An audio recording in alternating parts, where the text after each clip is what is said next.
Ladies and gentlemen, my name is Leon Hartwell. I'm a Sotrov Fellow here at LSE IDEAS.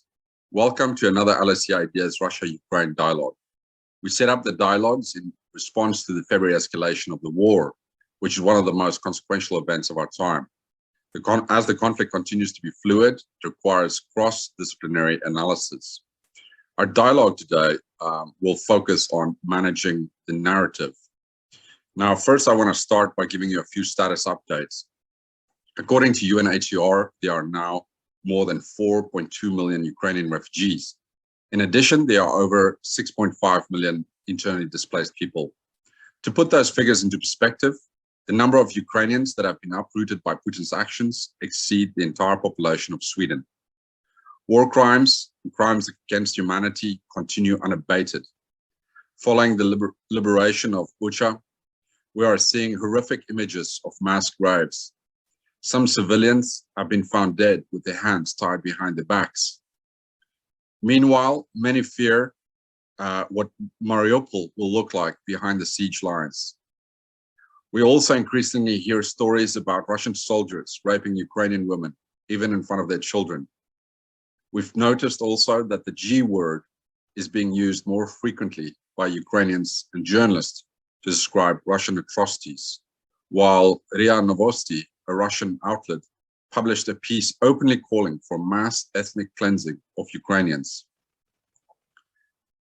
The UN Human Rights Office says that civilians in Bucha were, quote unquote, directly targeted and directly killed, unquote. Already Russia, in an attempt to spread disinformation, blames the killings of those innocent civilians on Ukraine.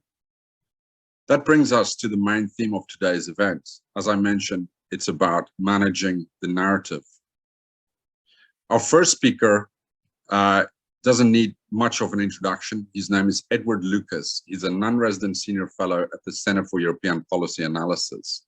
He was formerly also a senior editor at The Economist. Secondly, we have Kamil Mikulski, who is a senior hybrid threats and disinformation analyst at the Kozisko Institute and a fellow at NATO Stratcom Center for Excellence. Last but not least, we have Professor Margaret MacMillan. She is the Engelsberg Chair in History and International Affairs at LSE IDEAS. She's also Emeritus Professor of International History at the University of Oxford. Edward, we're going to start off the discussion by turning to you. According to Viet-Thanh Nguyen, all wars are fought twice, the first time on the battlefield, the second time in memory. Now, this information war, I would argue, contributes to both of those wars. You've been outspoken about Russian disinformation for a long time, long before the issue was taken seriously. Talk to us about the intent of Russian disinformation and its key features. Thank you, Edward. Well, thanks so much, Leon, and it's an honor to be back, at least electronically, at my alma mater of LSE, and I'm only sorry that Hannah Hopko isn't able to join us. I think that the first thing that one has to say about this is that we have wildly overestimated the power of the Russian information operations complex. Over the past few years, we've got used to the idea that this is an extremely sophisticated and effective part of the Russian information influence operations arsenal, that they can mess with our minds over social media, that there's sort of clever mixtures of money and propaganda lead to and cyber attacks that lead to really spectacular impacts on our electoral system. We've studied, perhaps rather overstudied, the 2016 attack on the American political system.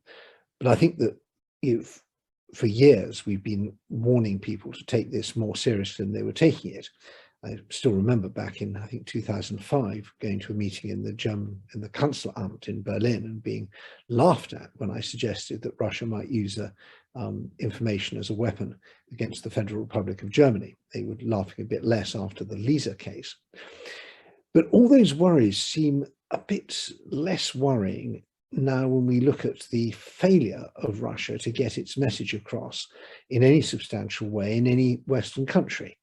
I've been really struck by the way in which the consensus has built very solidly around the facts of the case that Ukraine is the innocent victim of unprovoked aggression, that Russia has not only launched the war but prosecuted it with exceptional barbarity, as we're now seeing, that Ukrainians are not only brave but also right in the way they're resisting this. And Russia's attempt to depict Ukraine as a Western puppet state run by drug-crazed neo-Nazis just isn't really biting, nor is its attempt to say this is all the fault of NATO and NATO's expansion, that we poked the bear with a stick and now we shouldn't be surprised that the bear has lashed out.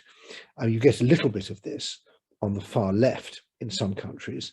In Britain, where I'm speaking from, even the sort of old-fashioned paleo-conservative right is not really buying it. Nigel Farage, who's previously blamed the 2014 war in Ukraine on NATO and the EU, particularly on the EU, has now said he's sorry.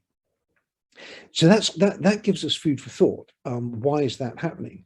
And I think the answer is that Russian disinformation works best when it preys on existing fractures and tensions, when there's already something wrong with our society, when we have political polarization, we have economic stresses and strains, you have regional tensions or whatever. When there's already something there, then Russian influence operations and information operations as part of those are able to work on them, and they get somewhere.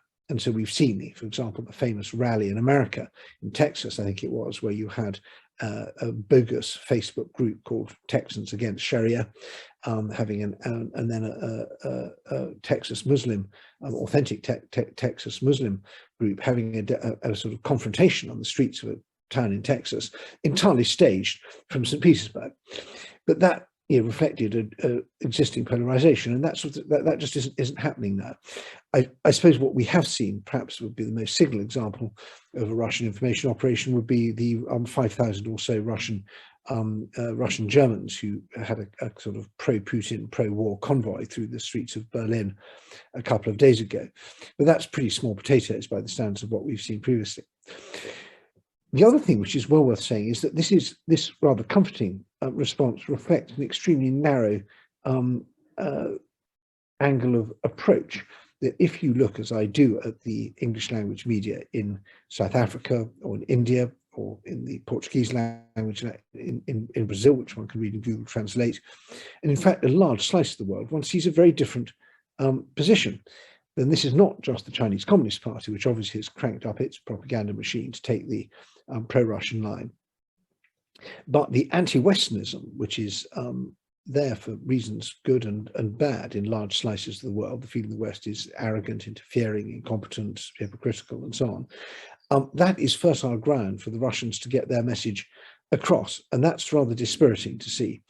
And it's also reflected in votes at the UN and so on. The isolated, although very distressing examples of Russian or Ukrainian or Polish border guards mistreating African students who are fleeing from Ukraine has become a real thing in the African media. So Ukraine is seen as not as the victim of imperialist aggression, which it is, but it's part and parcel of European colonialism and racism towards black people, which it is not.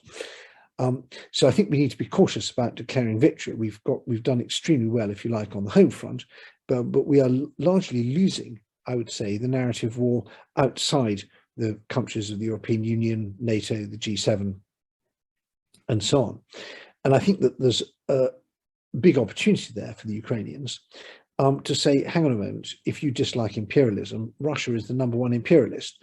Reframe this not so much as a kind of East-West conflict, but as a post-colonial problem of an imperial power trying to re-establish its cultural, economic, ecclesiastical, and most of all now military hegemony over a former colony. That's a message which I suspect that would go down much better in Africa and in African countries and in Latin American countries and in Asian countries than the idea that this is Cold War Mark III, which resonates quite a lot in Europe, where we have one experience of the Cold War, but not so much in other parts of the world where the experience of the Cold War was very different.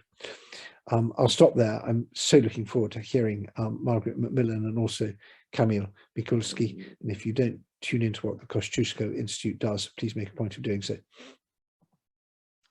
Thank you very much, Edward. We'll come back to some of those points that you raised. I'll now turn to Kamil. I know you specialize in disinformation. What are your main observations with regards to Russian disinformation in relation to the Russia-Ukraine war since the escalation of the conflict in February? And perhaps you can also pick up on this last point that Edward mentioned. Can you maybe distinguish for us between how Russia is deploying disinformation on the domestic front versus the sort of international front? Thank you. What Mr. Edward did, he has covered this topic very much nicely, and there is half of the job already done. But I will do my best to go to a bit more granular picture. We have been observing the Russian disinformation and the war in Ukraine on this more operational level, and we have picked up a few things that were not as it usually goes, that disinformation is something that is associated with humanity for hundreds of years or longer, but also we have picked up a few novel things, and we see how the system operates. And what's important here, I think, is that even though this picture is quite nuanced, is that this message is more or less consistent, meaning what the Russians said domestically, they will also say it in international fora. It resonates differently, and of course there are some local flavors, differences that are being used to adjust this communication and using those kind of channels that can play out better in different places. So what I think is being done is that this information that Russia shares is mostly regional, but it has those local adjustments. For example, it will not apply its pro-Russian elements in Poland, because in most of the cases it will not be followed by the general public. In other countries, for example, in Hungary, it works much better, in which some positive elements of cooperation with Russia can be invoked. So this can be an example of this difference. I think for general directions that are being employed, first of all, Russia is speaking to its domestic audience, and here there's a lot of there are a lot of narratives that are, I would say, based on national solidarity, unity, and this is not necessarily a very sharp or crude picture, but also they target Ukraine, and here it will be different because this is about breaking morale. This is about not resisting invasion. This is about, for example, Zelensky fleeing Kiev or Klitschko fleeing Kiev. And those kind of messages were, especially in the beginning of the war, targeted to use this fog of war to convince people that the resistance is futile. The collective West, or just the West, is also being targeted, especially to diminish the solidarity between West and Ukraine, to lower the appetite for sanctions and other restrictive measures, and to inspire this fear against Russia, and fear of Russia that there's no ground to create to establish more sanctions, for example, or to send weapons because Russia could retaliate. And of course, as Edward said earlier on, non-Western countries are also targeted with different messages, especially those that are connected with imperialism, with colonialism, and with racist issues. And here I am not absolutely sure whether we are losing this information war, but I see some troubling images that it's very hard to estimate if we're occur, or we are losing, or we are also winning in different countries. I guess it depends where exactly. Especially, I guess that Africa and East Asia are especially vulnerable to those messages. And for sure, I can agree with that. That in the West, Russia is not as strong as we thought it's going to be, and this is an interesting observation that Ukraine is having a much stronger hand and upper hand here. What was said and was very interesting was that if there are no existing divisions that can be later on used, then it means that disinformation will be not as successful. And here I would like to mention that if we inoculate our citizens, for example, tell them that, well, this specific type of disinformation can show up, they are much more resistant as well. And this is a very important observation here. So going back to what kind of messages are actually being spread, we can see that there's a lot of this unity with those extra people living outside Russia and Donbas region. In Crimea, we can see flash mobs. This is something that was not very much observed before. This message of Nazi, of course, in brackets, Ukraine is, in quotation marks, is being spread not only domestically but outside. That those people, Ukrainians, meaning, and their government are drug addicts. This is something that is frequently repeated by Russians. We can see that the Orthodox denomination has been also employed, and the Moscovian church to support this holy war. So we see traces of holy war here as well. Dehumanization, comparing Ukrainians to animals. I will not say what exactly. Of course, NATO coming too close to Russia and blaming the West. This is essentially its fault. And this left-wing propaganda that also exists, and I'm very, very happy that it was mentioned, especially this pacifist and this fear-inspiring that nothing can be done and Russia is unstoppable, and we better just keep our heads low. In international messages, we can also see that there is a right to reclaim the Russian world to the scheme. And Ukraine is not a real country, so there is no reason to stand against Russia if it's just changing borders, and it's historically justified. So this is a kind of narrative that is being employed. And I think also what's important is that all accusations of racism and anti-Semitism, xenophobia, especially in Ukraine, but also on other countries in the region, for example, in Poland, can be quite widespread, especially in Western media, for example, on Twitter. Thank you, Kamil. I'm now going to turn to Professor Margaret MacMillan. Margaret, maybe you can take us a step back. Putin penned a 5,000-word article titled "On the Historical Unity of Russians and Ukrainians" on July 12th last year. And the essay, I would argue, rather than being rooted in history, seems like it was penned by a revanchist leader deliberately constructing a false narrative to justify what we now know is an impending February escalation of the war with Ukraine. Now, as a historian, would you care to comment about Putin's essay? How significant is this essay in terms of understanding what is happening right now? Thank you. Well, thank you. And as the others have said, it's a great privilege and pleasure to be on the panel and to be taking part in this discussion. I think the essay is important because it's an insight into the thinking of President Putin. And we have few enough insights. I mean, he lives in an enclosed world. Those close to him don't talk much about him. And so I think the fact that he took it so seriously himself, and that he seems to take himself seriously as an historian. I mean, this is not the first time he's gone into the history. He has made a practice of going to speak to history teachers' conventions to talk about the right sort of history. And so I suspect, although I may be wrong, that what he is seeing is history as some sort of judge. This is, I think, part of a wider trend in our world. We quite often now hear the phrase, "You want to be on the right side of history," as if history is some sort of impartial judge which will say after the fact, you were right and they were wrong. And I think this says something about the lack of other sorts of authorities in our world, that perhaps religious authority, and certainly in large parts of the world, no longer has the meaning it had. We no longer trust our elites in large parts of the world in the way that we once did. But history seems to be filling that gap.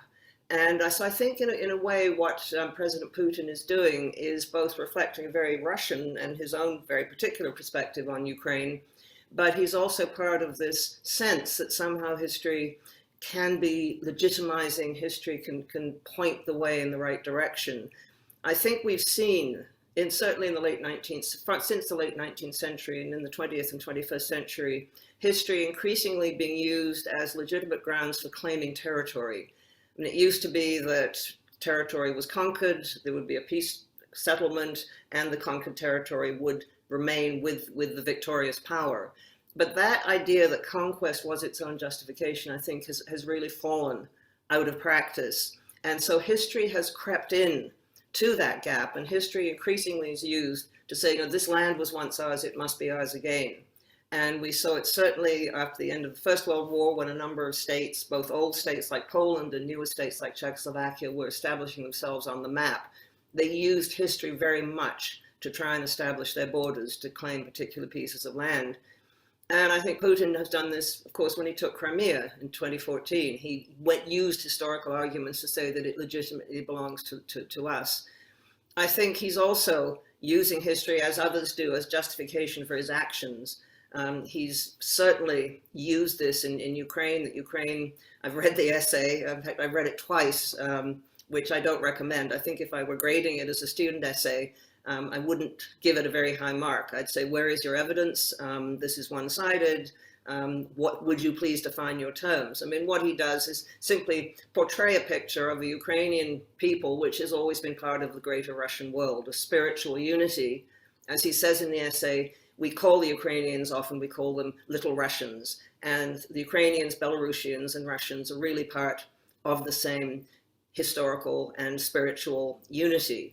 And so he's using that, not just to claim territory in Ukraine, he's using the history to argue that there is no such thing as a separate Ukrainian people, and therefore he is legitimately trying to bring these people back into the fold.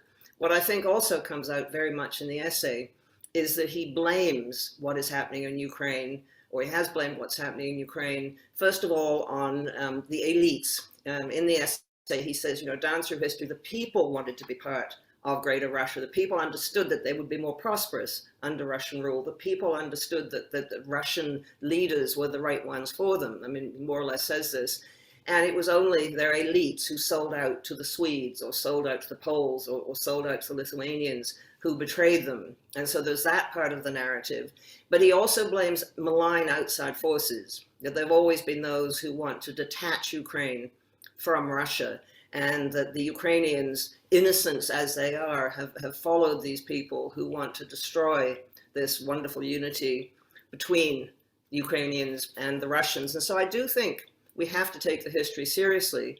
What I find interesting, though, is that the story is changing, and it's changing very rapidly. And I think, as the two previous speakers, as Edward Lucas and Kamil Mikulski have said, the Russians are not actually that effective. I think perhaps partly we've become inoculated. I notice now when I read comments on newspaper stories, I can almost always tell which ones are the Russian ones, because they follow a certain line and they tend not to be very grammatical, or their English is not very good.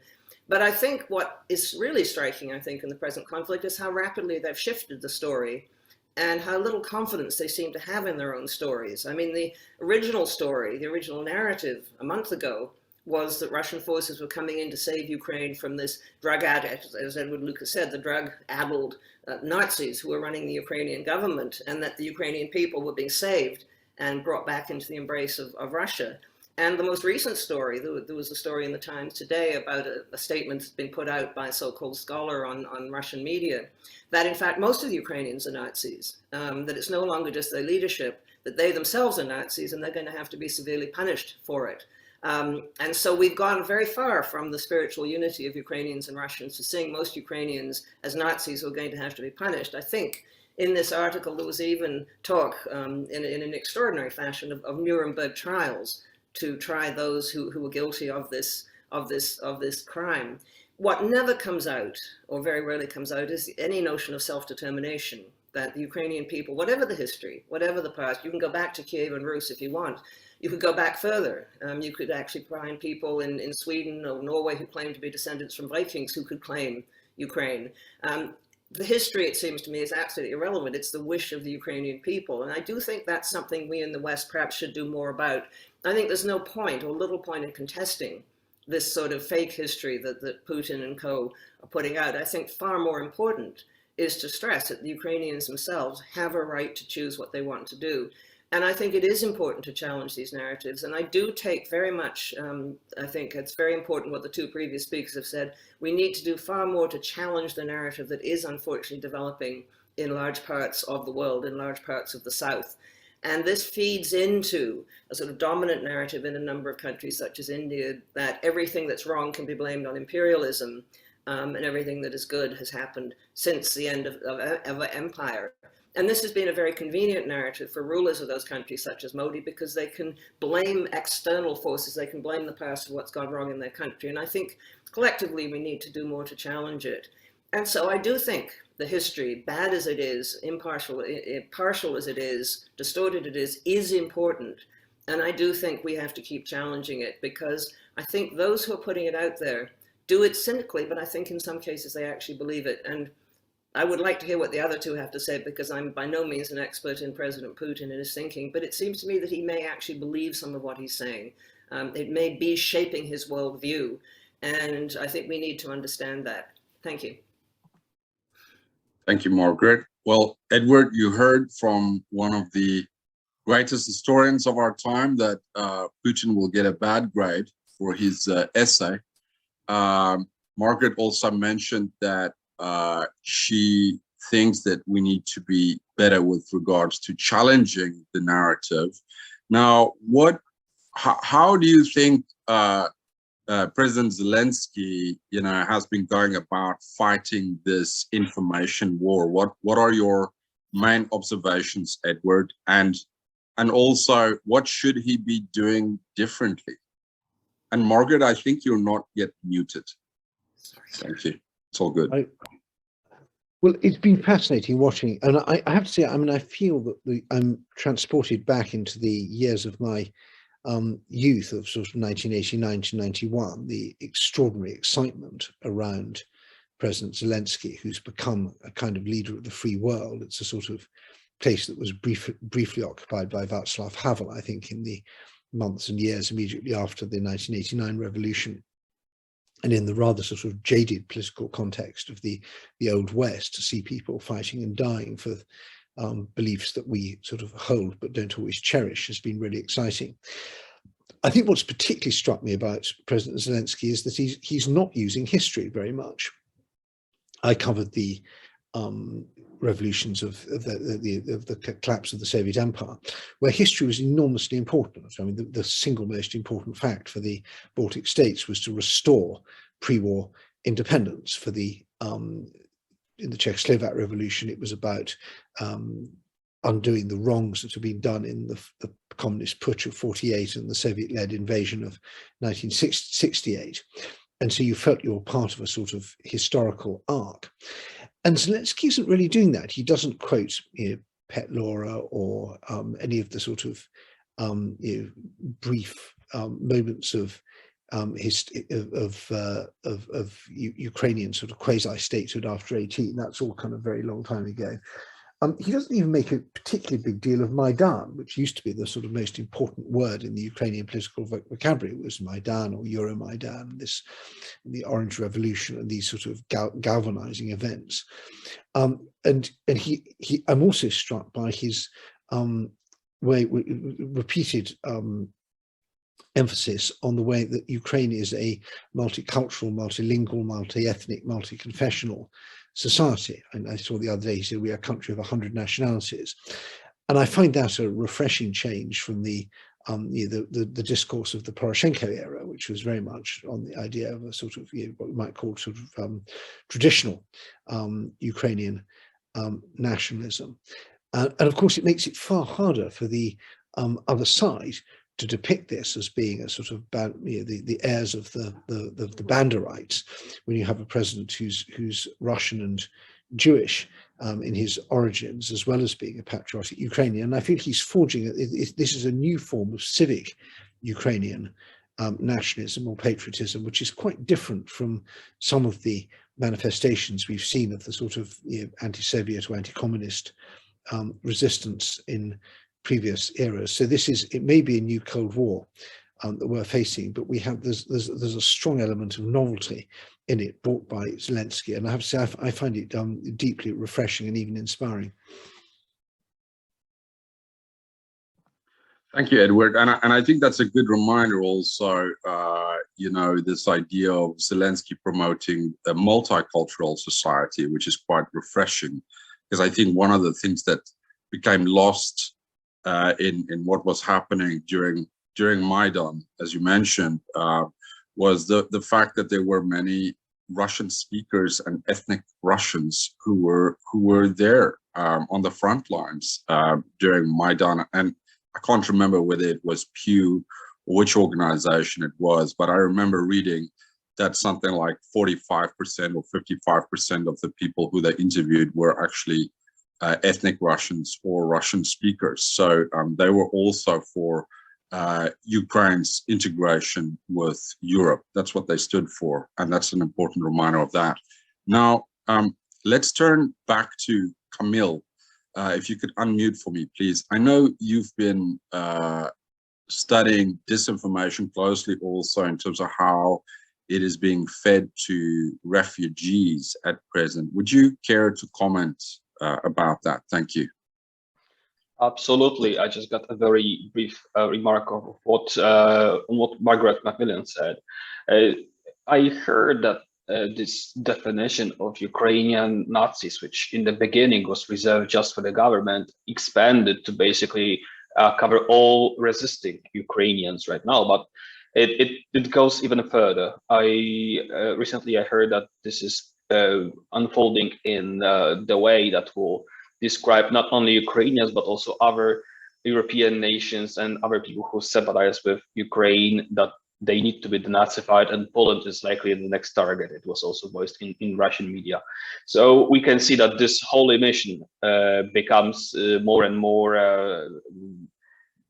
related to what Russia is doing abroad and how it perceives itself. So I absolutely agree with the very fast changing narrative. It is really inconsistent and really bizarre.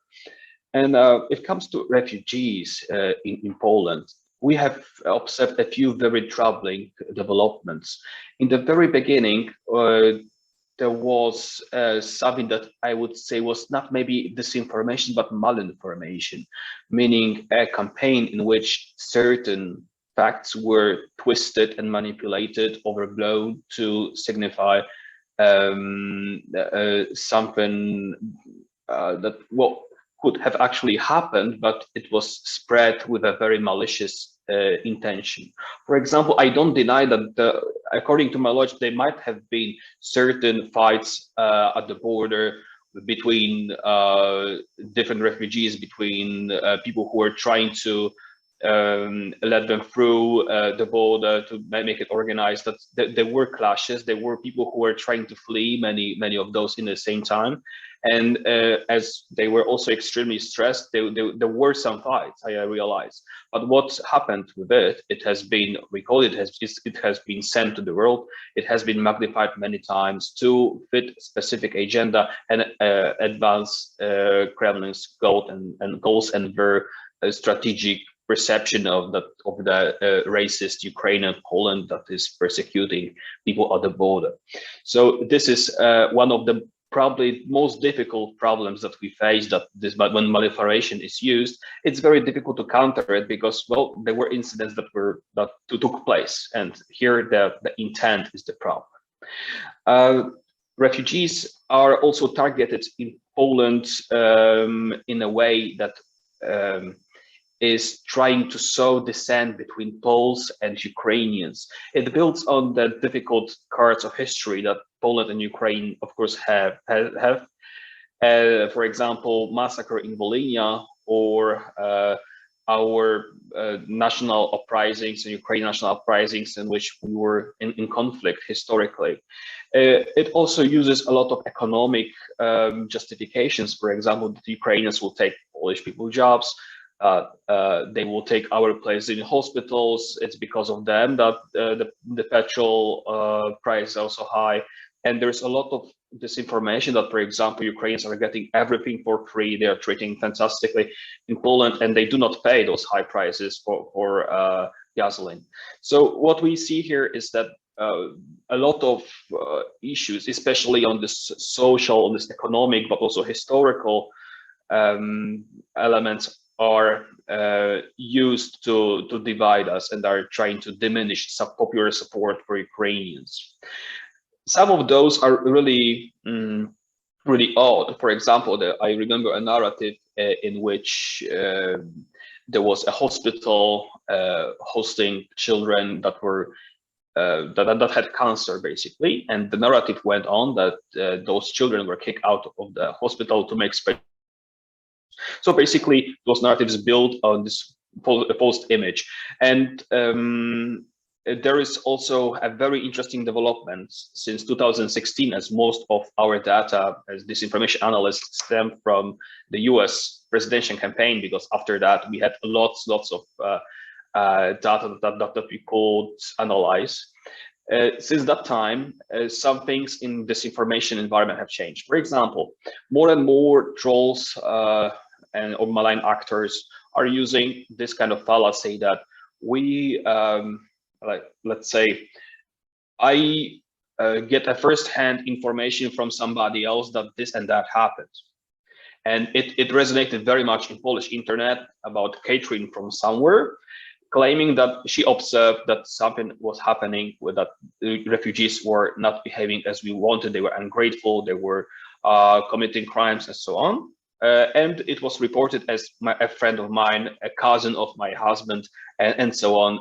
He has witnessed this situation personally, and it was justified in this way.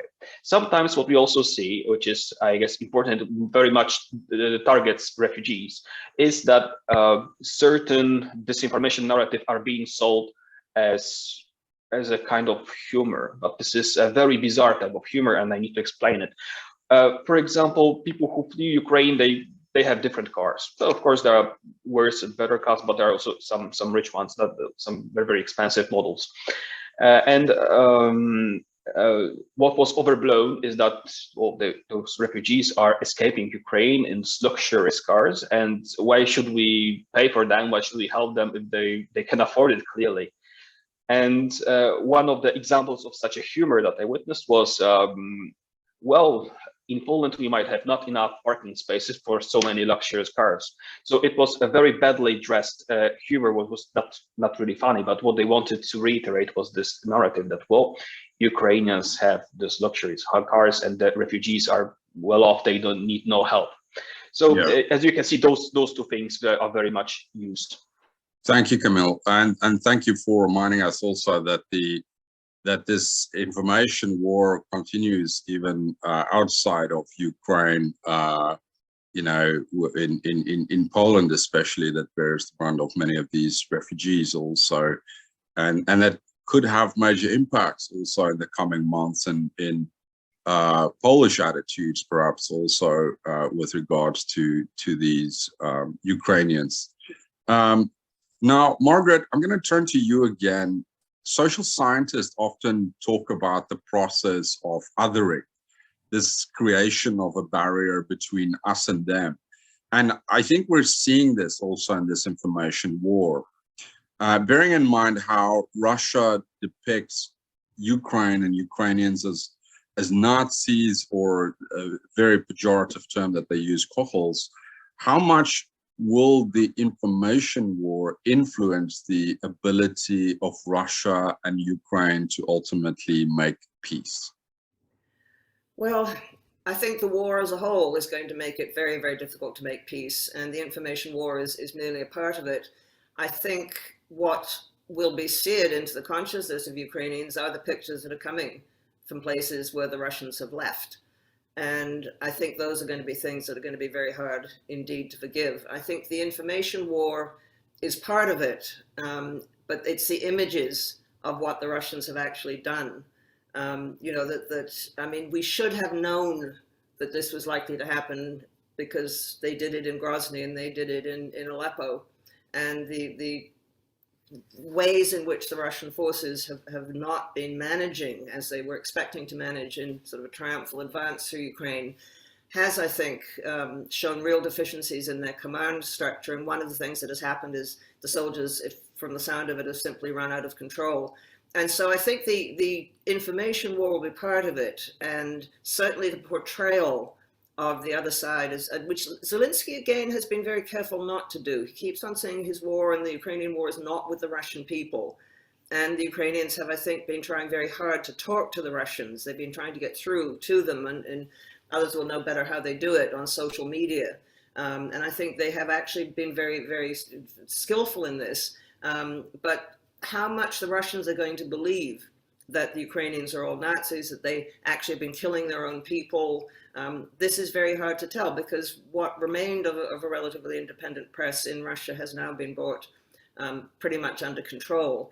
What we have to hope, and it's something Edward, Lucas, and Kamil can talk to better than me, is that the Russian people have been told so many stories by their own government over the years, been told how fortunate they are, and they see their standard of living going down, which it will even more precipitously. How skeptical they are about what they're told by the media is very difficult, I think, to gauge without independent polls. But it seems to me that, you know, this is part of a much longer pattern. You know, in some ways, the Putin regime is picking up on some of the old Soviet ways of doing things, and that is just to go on telling the most outrageous lies, and perhaps not even expecting people to believe them. So what degree of skepticism there is in Russia, I think, is a really interesting question, to which I, of course, don't know the answer. Yeah, that's a good point that you make there, Margaret, on the degree of skepticism inside Russia, because we also have a question here from one of the audience members who wants to know exactly that, from Edward. And I just want to ask all three panelists, if in your responses just be fairly brief so that we can get through a few questions from our audience. But Edward, one of our members here wanted to know whether there is more skepticism now among the members of the public inside Russia, given what you've said, that Russian propaganda is starting to decrease in effectiveness outside of Russia. That's from Tom McNeil. And maybe I can attach a second question to that also. What more can Ukraine and Western countries do to inform the Russian people of the truth about the war? That's a question from David Manning.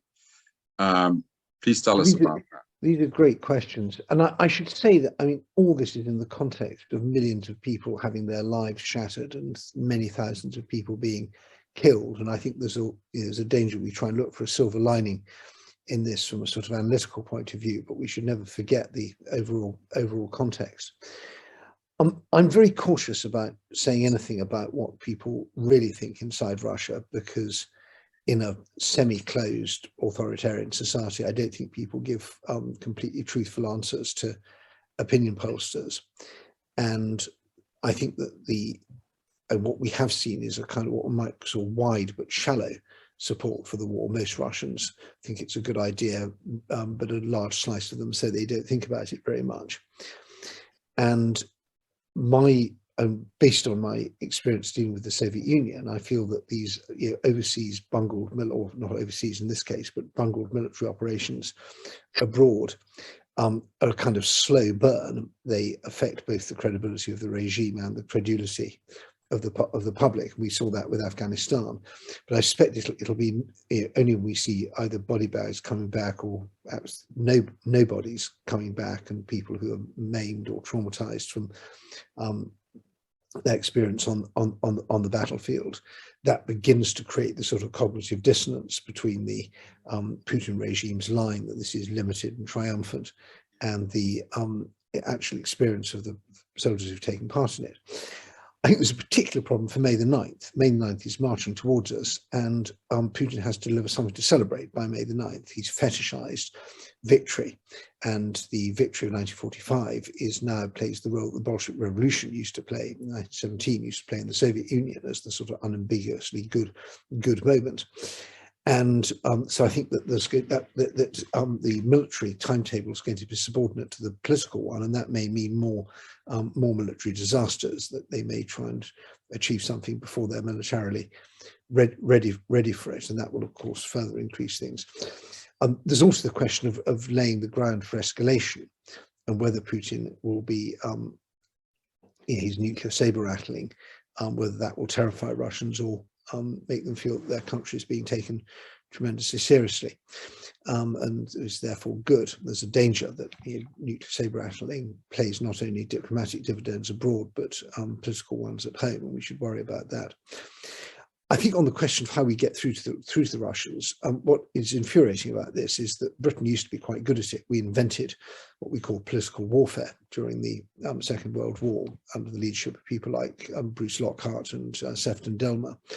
And we were really, I think, made extraordinary progress and extraordinary achievements in getting inside the sort of German mindset and saying division between sort of Nazis and the Wehrmacht and other things. And we let these capabilities wither and shrivel at the end of the Cold War. And it's high time we recovered them. I wonder if we perhaps are. And I think some of these rumours we see about, is Sechin planning a coup, or this mysterious Winds of Change Twitter account, which claims to be a distant FSB person leaking internal material. I would love to think this is the beginnings of a sophisticated disinformation, proper disinformation operation from the West, aimed at destroying the cohesion and trust within the regime and reducing its effectiveness. But if that's happening, it's from some part of government that has so far escaped my attention. Thank you, Edward. I'm going to turn again to Kamil. Kamil, very briefly, we've already witnessed the use of deepfakes since the February escalation of the conflict, and I particularly have in mind the one of President Zelensky telling Ukrainians to surrender. And I know the Zelensky deepfakes have been rather poor, but what can we expect in the coming months? I know, for example, there's this famous Tom Cruise deepfake that is quite active on Twitter, and the creator of this deepfake took about 2 to 3 months to train, this program to create this deepfake of Tom Cruise. So what would you say about what we can expect, briefly? Personally, I'm skeptical, because I understand how igniting for fantasy and imagination deepfake is. But I think there are other dangers that are much more important and much more affecting us than deepfake here. I can recollect 2 deepfakes, not only the Zelensky one that you have already mentioned, but also the other one with Putin, where Putin announced that, hello, it is time to sign a peace treaty, and Ukraine is going back to its borders from before 2014. And I think that the impact of those 2 was minimal. And also because what I've said before, this inoculation, the thing that we are expecting deepfake, and when it really happens, we're prepared and we do not believe it very much, especially that we've got an excellent strategic communication coming from the Ukrainian side, but not only Ukrainian, also British and US, which have betrayed the plans of Russians before they happened. So we knew what to expect, we were ready. And also Ukrainians were ready. It was very important. And here I would like also to distinguish. You're very much right to say that, well, this deepfake with Zelensky was quite poor, and you can see that it doesn't work really well. It's blurry. It just has this odd feeling that it's not very authentic. And this is when I think it's important to draw a division between deepfakes, real ones, like the one with Tom Cruise, which need a lot of data to prepare, machine learning, very advanced, and time-consuming. So this is something that is really called deepfake, or what's a real deepfake, to be more exact. And second, can be called cheap fake or shallow fake, and this is something that we're witnessing. What is here much more impactful, it's not that we are going to see real deepfake, but something that we are going to witness that will be sold as a real video. For example, videos coming from different times, different conflicts, but called, for example, as coming from Ukraine or Donbas region and whatever, something that will be reused from the past, that is authentic, because, well, this particular video could have been recorded somewhere else, but it will have this technically how to put it, correctness, correct flavor, that you will see that, well, everything appears to be right unless you find the date that it was recorded earlier. And what's also here relevant is that we're seeing more and more videos with well, various atrocities and bad treatment of prisoners of war. And this is something that is going to have a big impact on us. For example, if there were, and they're already happening and being disseminated, videos in which we see Ukrainian forces that are treating very badly their Russian prisoners of war. And then you can think, well, Ukrainians are behaving just like those Russians. It is like symmetric kind of conflict and so on. This is the narrative that is being spread. And here I can expect that there will be more videos like this to come. Many of those will be reused from different conflicts, be related to different situations, but they will serve to use this agenda. Thank you, Kamil. Let's turn to Margaret. I think those are really interesting points also, you know, kind of recycling footage from different conflicts, from you know, taking things out of context. I think those are the things we have to watch out for also, Kamil. Margaret, let me ask you a question. There was a Jewish historian, Simon Dubner, if I'm not mistaken. He was captured by the Nazis in Latvia. And like a true historian, before he was executed, he shouted, "Write it down, write it down." Now, with regards to Putin's war in Ukraine, you're a historian, but you're also focusing on the present, and you're observing this war very closely, and you've studied war all your life. What are the central things that we should be writing down at present?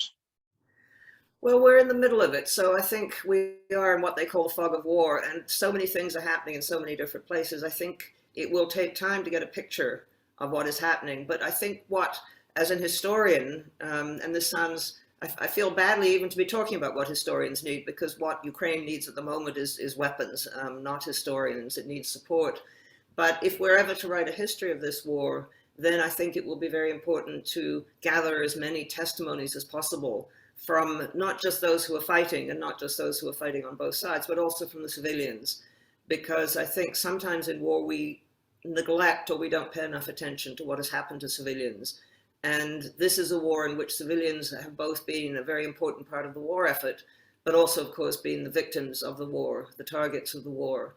And so I think if we want to make any sense of this war, and it will, I suppose, come to an end one day, I think we have to understand just how brutal it was, how much and how deeply it affected societies.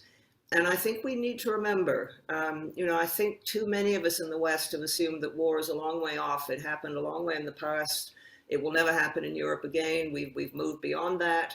That war is something, if it does happen, happens in other parts of the world with people who aren't like us. And I think what we need to remember is, yes, war does happen to people like us. It happens unexpectedly sometimes. It can happen to any society. No one is unfortunately exempt from the dangers of war. And so what I think we need to do is impress upon people that, you know, if you don't understand war, you don't have much hope of preventing it in the future. And I think we need to look back. I think we will have to look back in the Western countries, and I include my own country, Canada, when this is over, and just see where we got wrong and see how we perhaps failed to prepare for it, and how we came late to supporting Ukraine, and could we have done better? I think these are all questions that we're going to have to ask when this war is over. Thank you, Margaret. We've got another great question here for you, Edward. If you could unmute from Christina, one of our LSE alumni members. Can you please comment on the response coming from Eastern and Central Europe with regards to the developments in Ukraine? Have you observed any particular unexpected or worrying narratives? Thank you, Edward. Well, I was in Krakow a couple of weeks ago where my brother lives. His house is full of Ukrainian refugees, and I was really struck by the quite different quality of the solidarity and sympathy. And I grew up in an era when Polish-Ukrainian relations were really bad, and Ukrainian churches in the Polish countryside, this is in the communist era, were sometimes burned down by Polish sort of nationalist communists, if that makes sense.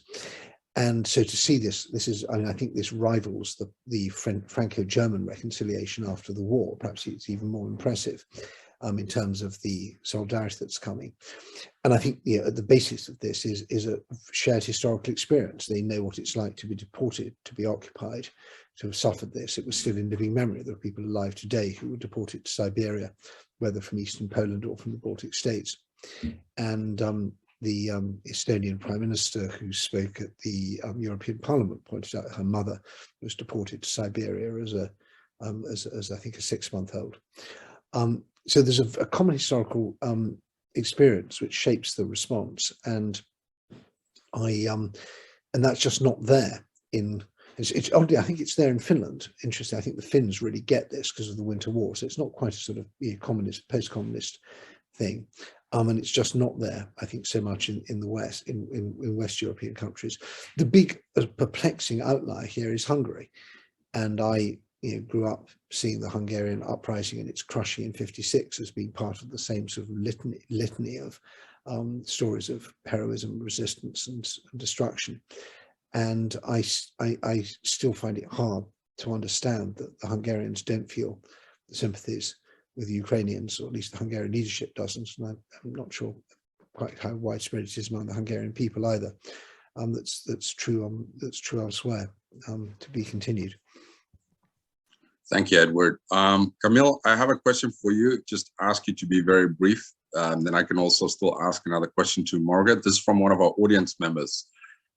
In the West, we've heard about dire warnings of Russia's power to wage highly disruptive cyber warfare against the West. And implicitly Ukraine, against Ukraine's information, banking, and cyber systems. However, all appears to be relatively quiet on this front. Have Western infotech specialists exaggerated Russia's power and proficiency in these domains, or is Russia holding these weapons in reserve? Thank you. Very briefly.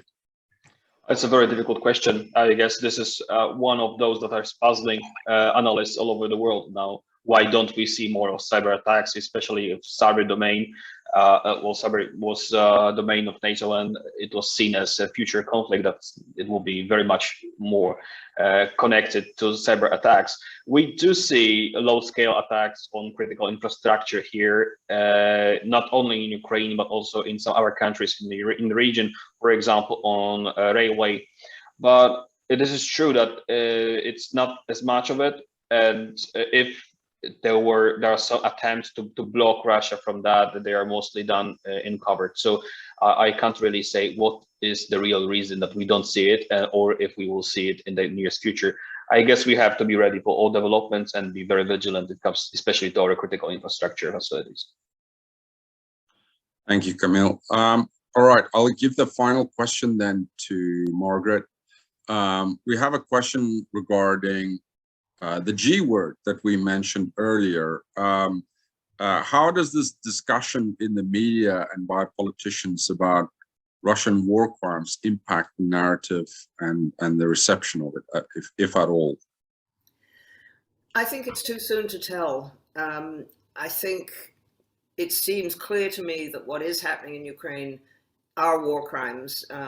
But how they will be determined, how the evidence will be collected, what sort of legal process it will be, is all something that is a long way off. I think it's certainly something we should think of.